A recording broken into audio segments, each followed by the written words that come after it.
Hey, save my coin budget friends. It's your girl Shalisha, and in today's video, we are going to budget on my first paycheck for the month of July. So if you like budgeting videos, cash stuffing, sinking funds, single mother finances on a low income, go ahead and hit that like and subscribe so you do not miss the time when I post this, your first time seeing a video. Hey, thank you so much for clicking on it. If you're a returning subscriber and oldie but goodie, hey, thank you so much for coming on back.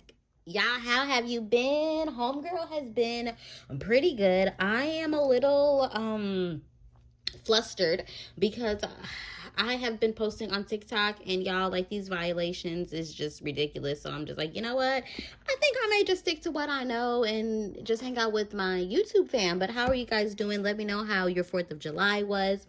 I know this is up a little bit late, but it is okay. It's finally getting up. So we are in the Saving My Coin Budgets financial planner. And in my last video, we did go ahead and lay out our monthly budget. And now we are going to do my paycheck budget for this paycheck. So we are going to go ahead and jot down my income. So I know that I told you in my last video that that I got a promotion, which I did, yay, but it does not start until I come back from vacation, which is basically the first week of August. So that increase you probably won't see until probably the second paycheck that I receive in August. So my first paycheck for July is on the 5th. You know what? I think I'm just gonna flip this because, you know, we go back and forth. So it's on the 5th. And if you're like, sis, I need a budget planner, I need to get myself together, you can check this one out. This is the Save My Coin Budgets financial planner for 2024. 2025 is in production now, so you should see it about September, end of September, beginning of October. So we're going to budget $1,300. I always under budget my income and over budget my bills, just to make sure that I have everything covered, especially with me being in Chicago and it is hot. So I have been having my air running, so y'all pray for my electricity bill, okay? So for my tithe, I am going to budget 10%, which is $130. And then we're going to go ahead and see which bills are due with this paycheck. So we receive it on the 5th. So we have my Ulta credit card. And that is a variable expense because it does not stay the same. Then we have our AT&T internet. If you saw my last video, then you do know that the free internet, they ran out of funding for it. I guess it was a government issue thing.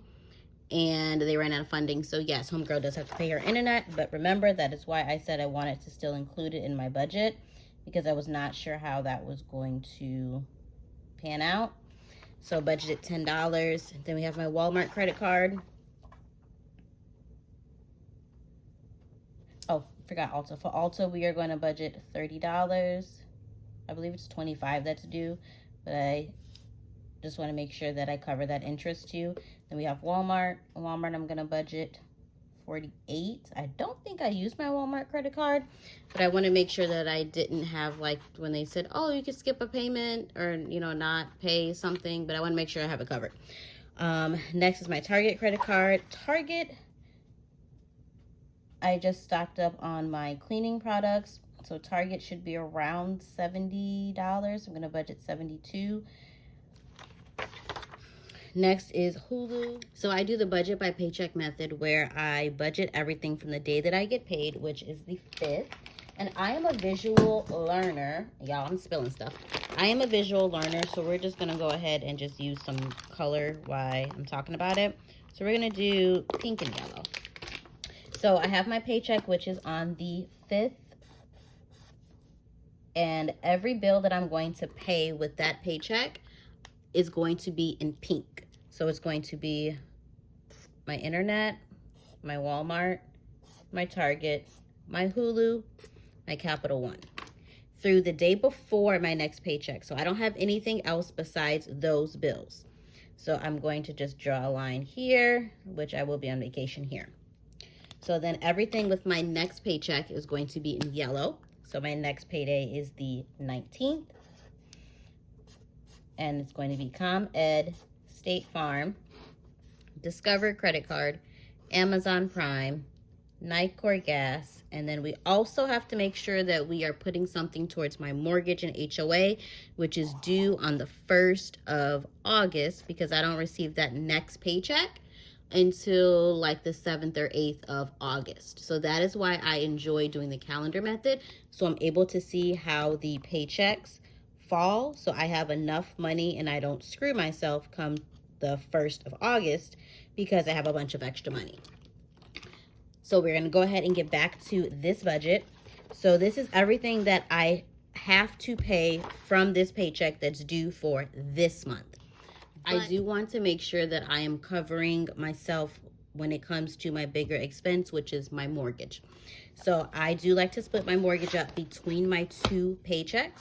So I am going to add my mortgage here, and I'm going to break that up in half. So it's going to be $550. So we're going to go ahead and calculate my fixed expenses, which is not too much. Thank you, Jesus. So we have tithe, AT&T, and mortgage. I know some people don't break up their larger bills, but for me, instead of having one whole paycheck go to it and then I'm struggling, I like to break it up between my 2 paychecks because I am a single mom.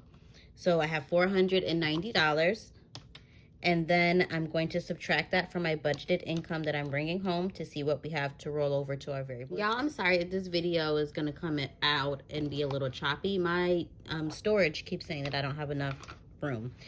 So we have $610 that's left to roll over to our variable expenses. So we put our fixed expenses amount here, and then underneath that we're going to put remaining. And now we're going to calculate and see what we have here, but I do need to go ahead and add my Capital One, which I am going to budget $175. So we're going to go ahead and calculate this, and then we're going to see what we can put into my cash envelopes and my sinking funds. My cash envelopes for this paycheck, I am going to possibly do electronic. I'm not sure. I'm still kind of debating, but I still want to at least, y'all, I'm very indecisive, so I don't know. We'll see how we do with this cash envelope. So I'm going to go ahead and tally this up because I think I just lost my place.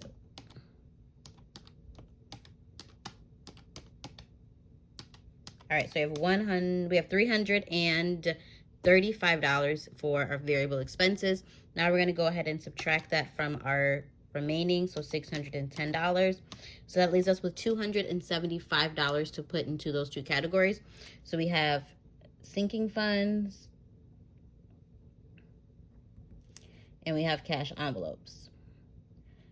So if you remember, I'm only focusing on 3 categories, which are back to school, emergency fund, and savings. Actually, I did go ahead and buy my daughter's school uniforms because when I am gone, I don't want her sizes to be gone, so I did buy those. So we're really going to be focusing on 2, which is going to be emergency fund and Christmas. So I'm going to budget $50 to go into my sinking funds. And then we have, let's see, 275 minus 50. And then we have $225 going into my cash envelopes. So that is for gas, grocery, eating out, personal spending for myself, my daughter, coffee, and I think I want to say in household products. So saving for my next Target run. So we have went ahead and gave every dollar a name and a place to go. So once I receive my income, I am going to come back and update this. And then we're going to go from the paycheck budget to breaking down how we're going to put it into our cash envelopes and sinking funds, and then figure out what we're going to receive from the bank from our cash denomination, as well as fill out our cash teller slip. But thank you so much for hanging out with your girl. I'll see you in my next video. Be blessed. Love you. Bye.